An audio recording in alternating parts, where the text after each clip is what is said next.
Subscribe to my YouTube channel.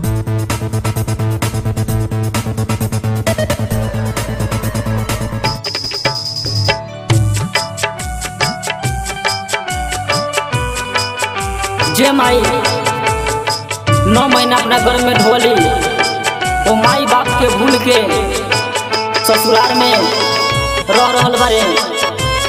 हम तो कहें कि भैया माई बाप के प्रति रहुआ ध्यान रखें और सेवा करें।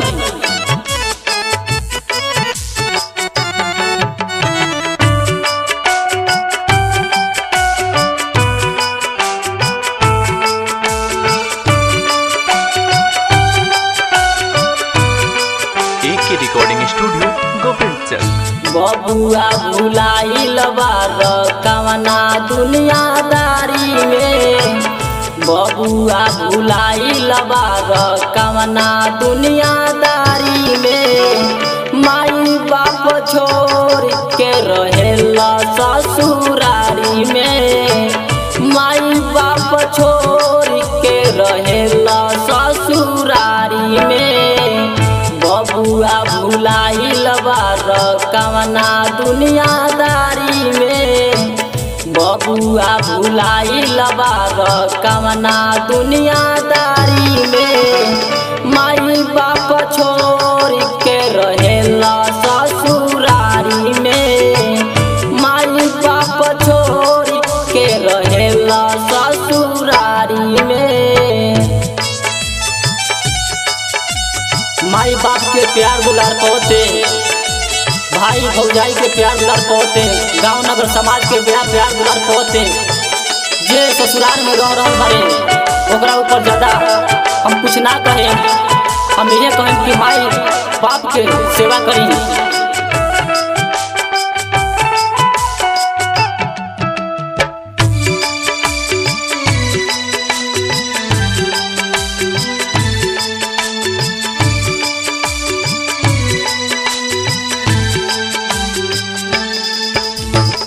नवाले महीना माईगा रभावा में ढोली, देवी दुर्गा बाबा लगे माथावा पटकली।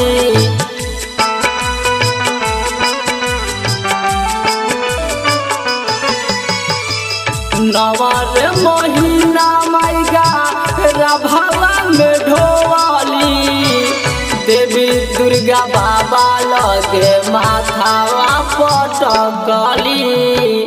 गंगा जी छोड़ के नहात बार नहरी में, गंगा जी छोड़ के नहात बार नहरी में। माई बाप छोड़ के रहेला ससुरारी में, माई बाप छोड़ के रहेला ससुरारी में।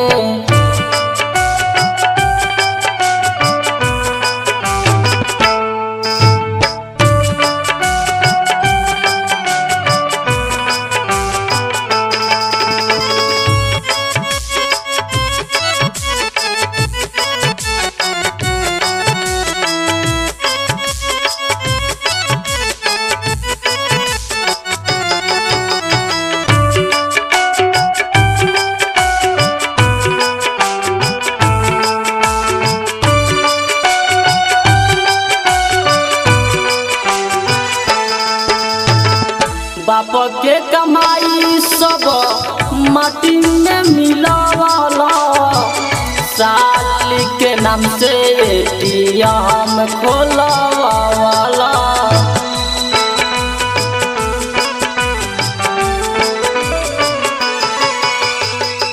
बाप के कमाई सब माटी में मिलावाला, साली के नाम से एटीएम खोलवाला।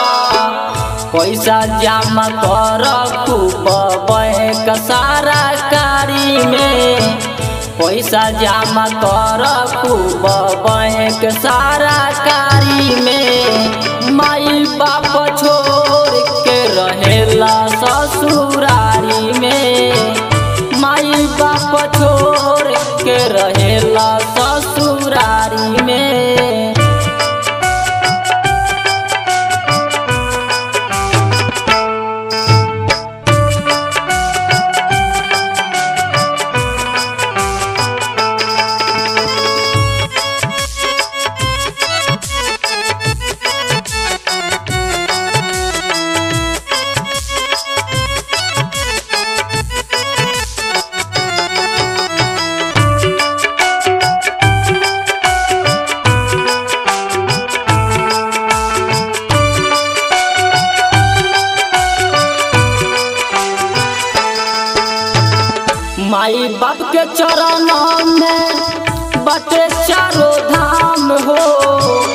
इहे गीतिया गावता रे दिलीप चौहान हो।